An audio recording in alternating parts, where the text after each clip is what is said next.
جس سے اللہ تعالیٰ نوازنا چاہتا ہے نا اس کو دین کا شوق بھی عطا فرماتا ہے اور دین کا اس سے کام لیتا ہے۔ کیسے کام لیتا ہے؟ آپ نے دیکھا ہوگا بعض اوقات لوگ ایسے بھی کئی ہوتے ہیں کہ ان کا بچپنا نوجوانی یوں ہی گزر جاتی ہے آوارہ گردی کے اندر، اللہ تعالیٰ کی نافرمانی کے اندر، مگر ایک وقت ایسا آتا ہے وہ ایسے پکے نمازی بن جاتے ہیں اور جو فلاح کے کام ہیں، نیکی کے کام ہیں، بھلائی کے کام ہیں، اس میں بڑھ چڑھ کے حصہ بھی لیتے ہیں۔ کیوں؟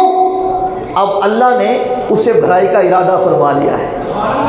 اللہ جس سے چاہتا ہے، جسے چاہتا ہے اسے نوازتا ہے اور اس سے بھلائی کا کام کا ارادہ فرما دیتا ہے، وہ بھلائی کے کام کرنے لگتا ہے، نیک کام کرنے لگتا ہے۔ اب ذرا دیکھیے حدیث مبارکہ سنیے، ترمذی کے اندر یہ حدیث مبارکہ جو پیش کرنے لگا ہوں، آقا علیہ الصلوۃ والسلام نے فرمایا اذا اراد اللہ بعبد خیرا استعملہ، جب اللہ تعالیٰ بندے سے بھلائی کا ارادہ فرماتا ہے تو اس سے اچھے کام کرنے کی توفیق عطا فرما دیتا ہے۔ کیسے؟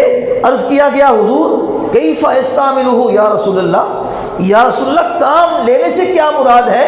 فرمایا یوفقہ لعمل صالح قبل الموت، اسے موت سے پہلے پہلے نیک کام کرنے کی توفیق عطا فرما دیتا ہے، موت سے پہلے پہلے نیک کام کرنے کی توفیق عطا فرما دیتا ہے۔ اللہ اکبر، یہ بہت بڑی، یہ اللہ تعالیٰ کی طرف سے انعام ہے۔ بعض بد نصیب ایسے بھی ہیں ساری زندگی نیک کام کرتے ہیں، جب آخری ٹائم آتا ہے دوسرے کاموں میں لگ جاتے ہیں اور خاتمہ ایمان پہ نہیں ہوتا۔ مگر خوش نصیب وہ لوگ ہیں کہ جن کی ساری عمر بھی اس کی اطاعت میں گزرے، فرما برداری میں گزرے، جب آخری وقت آئے تو پھر بھی اللہ تعالیٰ کلمہ کی توفیق عطا فرمائے، اطاعت کی توفیق عطا فرمائے، اسے اچھا کام لے، بھلائی کا کام لے۔ اللہ اکبر۔ تو حضرت فاروق اعظم رضی اللہ تعالی عنہ آپ کے دور میں ایک جنگ ہوئی، جنگیں تو کئی ہوئیں لیکن میں ایک کا ذکر کر رہا ہوں جس کے اندر حضرت ام عمارہ رضی اللہ تعالی عنہا بھی شریک تھیں۔ یہ آقا علیہ الصلوۃ والسلام کے دور کے اندر غزوہ ہوا، غزوہ احد شریف، لیکن اس کا رزلٹ جو میں آگے بتاؤں گا فاروق اعظم کے دور میں جنگ ہوئی اس کے اندر آقا علیہ الصلوۃ والسلام کے ظاہری دور مبارکہ میں غزوہ احد شریف ہوا۔ احد کے اندر حضرت ام عمارہ بھی شریک تھیں، آپ کے شوہر بھی شریک تھے، آپ کے بیٹے بھی شریک تھے۔ آپ نے بڑی جوان مردی کے ساتھ آپ کے بیٹوں نے کفار کا مقابلہ کیا اور جناب چٹان کی طرح، پتھر کی چٹان کی طرح کفار کے سامنے کھڑے ہو گئے اور خوب جرأت اور بہادری کا مظاہرہ کیا۔ اب آگے چلیے، فاروق اعظم رضی اللہ تعالی عنہ کے دور میں ایک جنگ سے مسلمان کامیاب ہوئے اور ایک ملک سے کچھ چادریں آئیں، بڑی خاص قسم کی چادریں آئیں۔ وہ ان چادروں میں ایک چادر ایسی تھی جو بہت خوبصورت تھی، بڑی سونی سی۔ لوگ کہنے لگے عمر جڑی آ چادر ہے نا آ والی تسی کسے نو نہ دیو، صرف اپنی بہو نو دیو، تھوڑے بیٹے دی جڑی بہو ہے نا وہ بڑی ماشاءاللہ ان دی مستحق ہے، نیک بھی ہے، صالح بھی ہے، تے رب نے صورت بھی دیتی تے سیرت بھی دیتی ہے، صرف آ چادر اونوں دیو۔ فاروق اعظم کہنے لگے نہیں، تسی کہہ رہے ہو این دی مستحق میری بہو ہے، کہنے لگے نہیں، این دی مستحق جیڑی ہے نا عمر دی نظر چے ام عمارہ ہے۔ حضور ام عمارہ اس کی مستحق کیسے ہیں ذرا بتا دیجئے۔ آپ دیکھیے گا فاروق اعظم رضی اللہ تعالی عنہ کہتے ہیں احد کے دن میں نے آقا کریم کو یہ فرماتے ہوئے سنا ہے، حضور نے فرمایا ملتفت یمینا ولا شمالا الا وانا اراها نقاتل، میں نے دائیں بائیں جس طرف بھی توجہ کی ام عمارہ کو میرا دفاع کرتے ہوئے کفار سے لڑتے ہوئے دیکھا۔ میں نے احد کے اندر دائیں بائیں جس طرف بھی توجہ کی ام عمارہ کو میرا دفاع کرتے ہوئے کفار سے لڑتے ہوئے دیکھا۔ فرمایا میری نظر میں جس کی حضور نے تعریف فرمائی ہے نا اس چادر کی مستحق وہی ام عمارہ ہے، اور کوئی اس کی مستحق نہیں ہے۔ عمارہ ہیں۔ اللہ اکبر، کیا اللہ تعالیٰ نے جی شان دی ہے۔ ان صحابہ کرام کے ذہن کتنے پاک تھے، ان کی نظر کتنے دور اندیش تھے۔ اپنے بہو کو، آج تو لوگ اپنے اعزاء و اقربا کو نوازتے ہیں نا، یہ میرا قریبی ہے، یہ میرا قریبی ہے، یہ عہدہ اس کو دے دو، یہ وزارت اس کو دے دو۔ نا، فاروق اعظم خلیفۃ المسلمین ہے، امیر المومنین ہے، فرمایا نہیں، اس چادر کی مستحق میری بہو نہیں ہے بلکہ عمارہ ہے۔ اللہ اکبر۔ یہی عمارہ جب مسیلمہ کذاب کے خلاف دور صدیقی میں جنگ ہوئی، بڑے مسلمان شہید ہوئے، اس جنگ میں عمارہ بھی شامل تھیں، آپ بھی شامل تھیں۔ جب مشکل وقت آیا، مسلمانوں کے قدم ڈگمگائے، عمارہ نے تلوار نکال لی، لڑنا شروع کر دیا۔ لڑتے لڑتے آپ کا ہاتھ شل ہو گیا، مفلوج ہو گیا۔ لڑتے لڑتے عمارہ کو 12 زخم آئے، تلواروں کے، نیزوں کے، اور ایک ہاتھ شل ہو گیا۔ مگر جیڑا دین نو دیندا ہے نا، دین اون دی کنڈ نہیں لگن دیندا۔ جیڑا دین واسطے اپنی جاناں دیندا ہے، قربانیاں دیندا ہے، مال دیندا ہے، پتر دیندا ہے۔ رب کہندا تو میرے دین نو سر بلند کرن واسطے قربانیاں دیتیاں تے پھر میں تیرے قربانی دا مول تے پاواں گا نا۔ مول کی پہ جی؟ دور صدیقی میں مسیلمہ کذاب کے خلاف لڑتے ہوئے آپ کا بازو شل ہو گیا۔ اب بات سنیے گا، کلیجہ ٹھنڈا ہو جائے گا، ایمان تازہ ہو جائے گا۔ ویسے تو ماشاءاللہ آپ دیکھ کے خوش ہو رہے ہیں، مسجد کے دائیں بائیں چھت کو دیکھ کے خوش ہو رہے ہیں، لیکن جب یہ بات سنیں گے تو اور دل خوش ہو جائے گا۔ ایسی خوبصورت اور جناب پیاری حدیث مبارکہ، فاروق اعظم کا فرمان، اللہ اکبر۔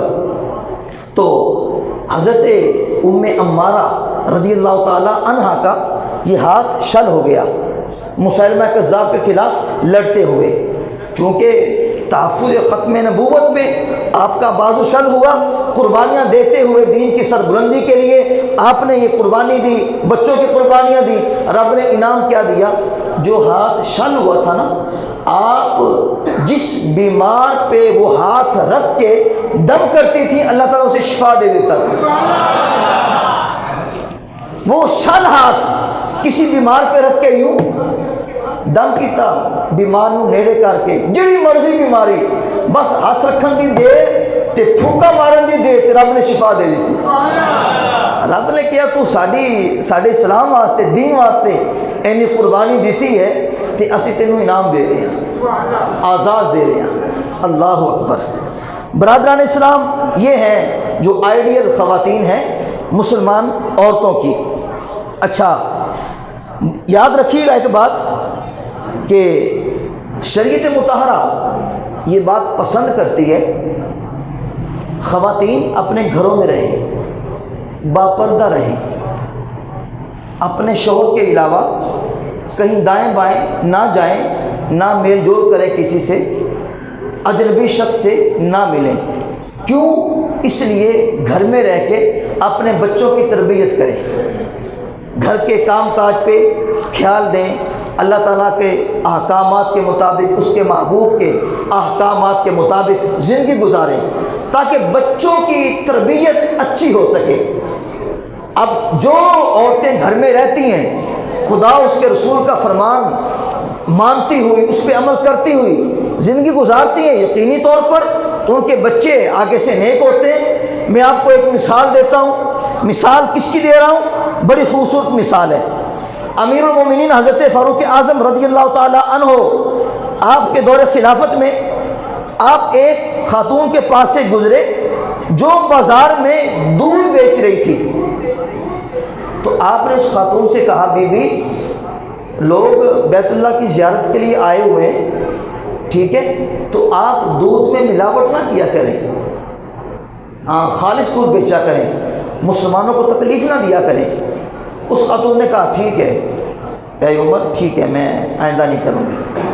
کچھ وقت گزرا، پھر آپ وہاں سے گزرے تو وہ خاتون پھر اسی گناہ کے اندر ملوث، پھر ڈنڈی مار رہی ہے، دودھ سے ملاوٹ کر رہی ہے۔ آپ نے فرمایا، میں تینوں کیا سی، تو 2 نمبر کام نہیں کرنا، ملاوٹ نہیں کرنی، پھر تو ملاوٹ کر رہی ہے۔ حضور آئندہ نہیں کریں گی. باہر ماں کہہ رہی آئندہ نہیں کریں گی, اندر دھی بیٹھی ہے با پردہ, وہ کہنے لگی اماں تو ڈبل جرم کرنی پئی ہیں, ایک تو جھوٹ مارنی پئی ہے ملاوٹ نہیں کریں گی, دوسرا کہتی میں آئندہ نہیں کریں گی. تو ملاوٹ بھی کر رہی ہیں تو جھوٹ بھی مار رہی ہیں. فاروق اعظم نے بیٹی کی آواز سن لی, اپنے گھر گئے, اپنے شہزادوں کو اکٹھا کیا, کہنے لگے پترو آج میں ایک ایسی بیٹی دی آواز تے گل سن کے آیا جڑی اللہ کو ڈر دی ہے. انہیں ماں کا بھی خیال نہیں کیتا کہ میری ماں ہے, انہیں سینے چ اتنا خوف خدا ہے, مینو امید ہے تھوڑے جو جیڑا پتر انہیں شادی کرے گا نا اللہ تعالیٰ انہیں جو نیک اولاد عطا فرمائے گا, نیک اولاد عطا فرمائے گا. تو آپ کے بیٹے نے حضرت عاصم رضی اللہ تعالیٰ عنہ نے اپنے باپ کے فرمان پر اس لڑکی سے شادی کی. اچھا جی, جب شادی ہو گئی تو اس لڑکی سے ایک لڑکی پیدا ہوئی, اس کا نام تھا ام عاصم بنت عاصم. باپ کا نام بھی عاصم ہے, بچی کا نام ہے ام عاصم, اور فاروق اعظم کی پوتی ہیں. فاروق اعظم کی پوتی جب پیدا ہو گئی تو اس پوتی سے اللہ نے ایک ایسا حکمران عطا فرمایا جسے لوگ قیامت تک یاد رکھیں گے. ان کا نام ہے عمر بن عبدالعزیز. وہ عادل حکمران اس خاتون سے, اس خاتون کے شکم سے اللہ نے فاروق اعظم کی پوتی کی شکل میں انہیں عطا فرمایا. اور جدو ماما چنگیاں ہوں تے پتر بھی چنگے ہوندے نے. ماں تربیت کرنا, اب ماں دی تربیت سی نا, ہیں جی اللہ کا خوف سی. فاروق اعظم نے کہا اگر اسے شادی کرو گے اللہ نیک اولاد دے گا. اللہ نے یہ آپ کی بات بھی پوری کر دی. سیدنا عمر بن عبدالعزیز کو جو نا خلفائے راشدین ان میں شامل کیا جاتا ہے, اتنا عدل کیا, قیامت تک لوگ آپ کا نام یاد کرتے رہیں گے اور سینے ٹھنڈے کرتے رہیں گے. اللہ اکبر.